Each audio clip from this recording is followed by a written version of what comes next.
Hello friends नमस्कार मोर channel और मोर पेजखनल आपनालोक सकलोके स्वागतम जनाइछु।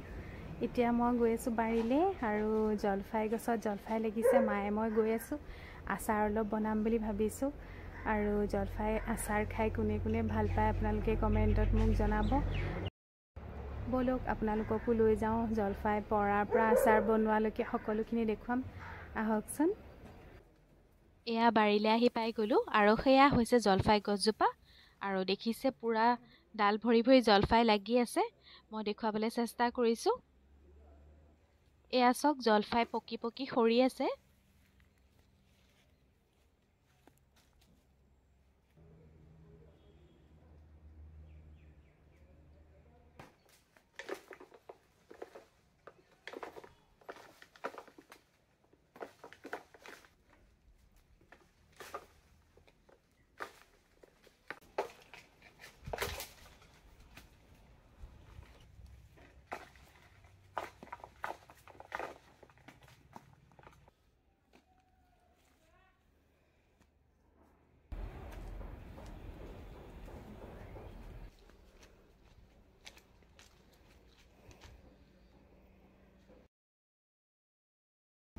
बहुतखिनि पाला न चाওঁ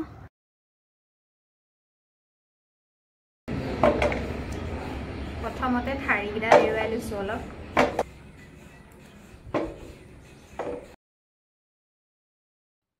এতিয়া মই ভালদৰে জলফাইখিনি ধুই লম।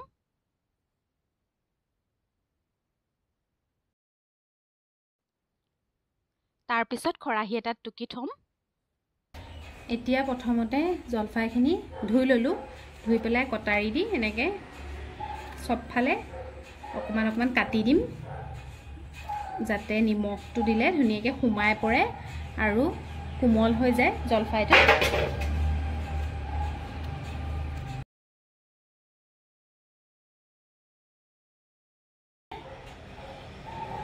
এটা এটাকে গুটিখিনি মই দি লম এতিয়া। এয়া দেখিলে জলফাইখিনি গুটিখিনি কটা হৈ গল আৰু এতিয়া মই পুৰা এক পেকেট নিমখ দি দিছো।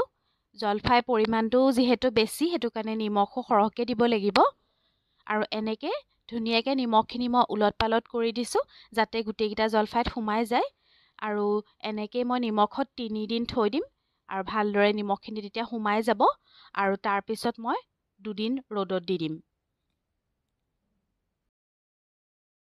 খিনি জলফাইখিনি আৰু জলফাইখিনি শুকুৱালো আৰু প্ৰথমতে 3 দিন মই নিমখত তিয়াই থৈছিলো। তাৰ পিছত 2 দিন মই ৰ'দত দিলো আৰু তাৰ পিছত এনেকুৱা হৈ গল দেখিবলে আৰু এইখিনি যিখিনি বগা বগা আপোনালোকে দেখিছে সেইখিনি নিমখ হয়। নিমখখিনি ইয়াত উঠি গৈছে আৰু জলফাইখিনি যেহেতু বহুত বেছি সৰহ হৈ গৈছিলে মই এতনে গুটিখিনি লোৱা নাই। অলপ মই মিঠা আচাৰ বনাবলৈ ৰাখি থৈছো আৰু এইখিনি জলফাই মই এতিয়া নিমখীয়া আচাৰ বনাম।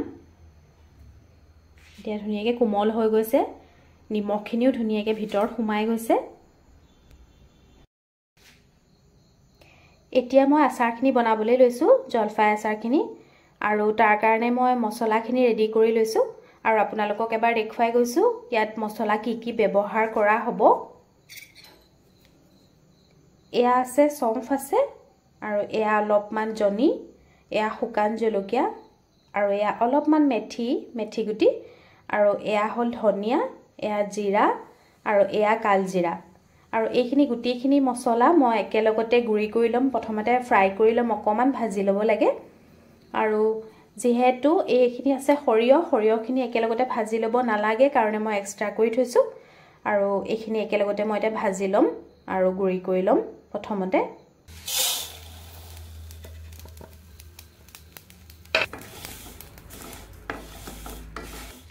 এয়া দেখিলে গোটেই মছলাখিনি ভজা ভজা হৈ গল আৰু ধুনিয়া সুগন্ধি এটা ওলাইছে। এতিয়া মই গেছটো ইমানতে অফ কৰি দিছো আৰু মিক্সিতে গুৰি কৰি লম। মই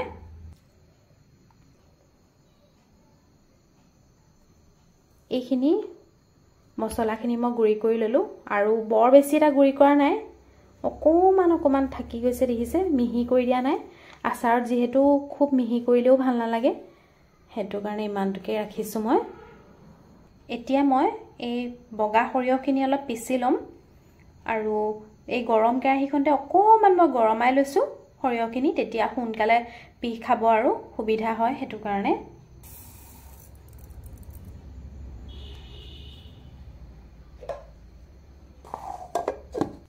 এয়া সৰিয়হখিনি মই ধুনীয়াকৈ গুড়ি কৰি ল'লোঁ।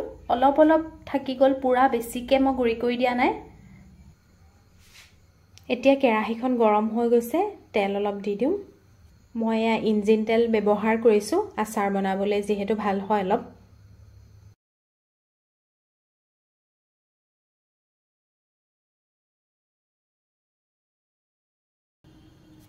আৰু মছলাখিনি লাগিব প্ৰথমতে তেলত অকণমান চেনি লাগিব, আৰু এয়া হ'ল পাঁচফোৰণ কেইটামান, আৰু এয়া হ'ল জলকীয়া গুড়ি জ্বলাটো, আৰু এয়া হৈছে অলপমান হালধি, আৰু এইটো হ'ল কালাৰটোৰ কাৰণে কাশ্মীৰী মিৰ্চ। এয়া মই প্ৰথমতে তেলত চেনিখিনি দি দিলোঁ, আৰু চেনিখিনি অকণমান গোল খাব যেতিয়া, কালাৰটো ভাল হয় আৰু তেতিয়া। তাৰপিছতে এয়া মই পাঁচফোৰণকেইটাও দি দিছোঁ, আৰু তাৰ লগে লগে মই গেছটো অফ কৰি দিছোঁ।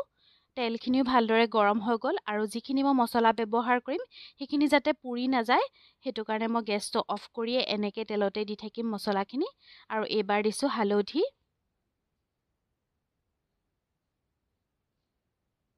আৰু এতিয়া হালধিখিনি ভালদৰে মই লৰাই দিছোঁ।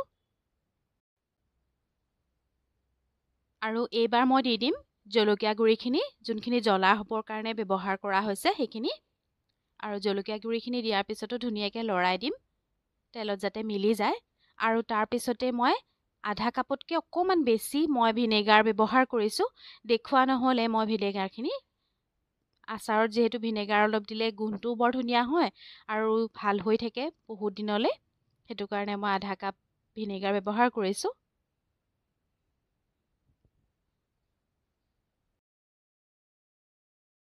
আৰু তাৰপিছতে মই এচামুচ নিমখো দি দিছোঁ। নিমখ যিহেতু জলফাইখিনিত সৰহকৈ দি থোৱা আছেই, সেইটো কাৰণে মই বেছি নিমখ নিদিওঁ, এচামুচহে দিছোঁ যাতে মছলাখিনিৰ লগত মিলি যায়। এতিয়া মই তেলতে অলপ অলপকৈ জলফাইখিনিও দি যাম।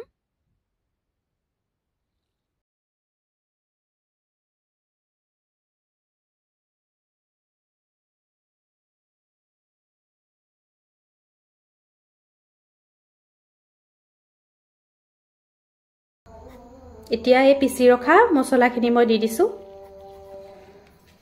আৰু ভালদৰে লৰাই দিম এতিয়া।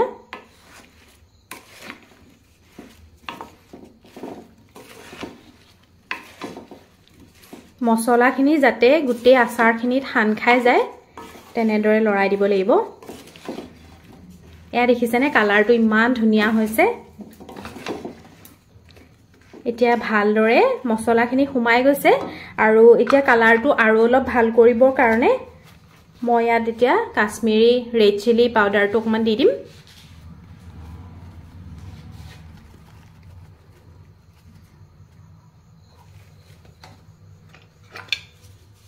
আকৌ এবাৰ ভালদৰে লৰাই দিম। এই দেখিছে কি ধুনীয়া হৈছে কালাৰটো, আৰু দেখিয়ে খাওঁ খাওঁ লাগিছে নাই? আপোনালোকে কমেণ্টত জনাব কোনে কোনে জলফাই আচাৰ খাই ভাল পায়।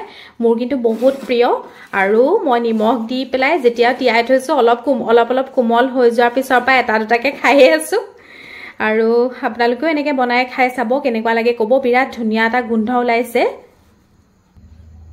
আৰু এতিয়া একেবাৰে শেষত মই এয়া সৰিয়হ গুড়িখিনি যোনখিনি কৰি ৰাখিছিলোঁ সেইখিনি দি দিম এতিয়া।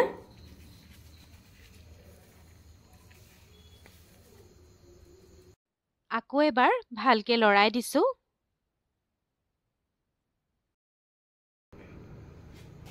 এয়া দেখিলে আমাৰ জলফাই আচাৰ বনাই ৰেডি হৈ গ'ল। এনেকুৱা লাগিলে আপোনালোকে নিশ্চয়কৈ জনাব কালাৰটো কিমান ধুনীয়া হৈছে।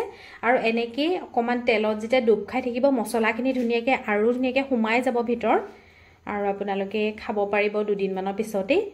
আৰু দেখিছে ভিনেগাৰো অলপ দি থৈছোঁ, সেইটো কাৰণে ভাল হৈ থাকিব। এতিয়া আমাৰ জলফাই আচাৰ ৰেডি হৈ গ'ল, আৰু দুদিনমানৰ পিছত খাবলৈ ভাল হ'ব। আৰু আজিৰ ভিডিঅ'টো আপোনালোকৰ কেনেকুৱা লাগিলে নিশ্চয়কৈ জনাব। আৰু যদি ভাল পালে মোৰ চেনেলটো লাইক, শ্বেয়াৰ আৰু লগতে ছাবস্ক্ৰাইব কৰিবলৈ নাপাহৰিব। আকৌ এটা নতুন ভিডিঅ'লৈ মই আপোনালোকৰ মাজলৈ আহিম। আজিলৈ আহোঁ, ধন্যবাদ।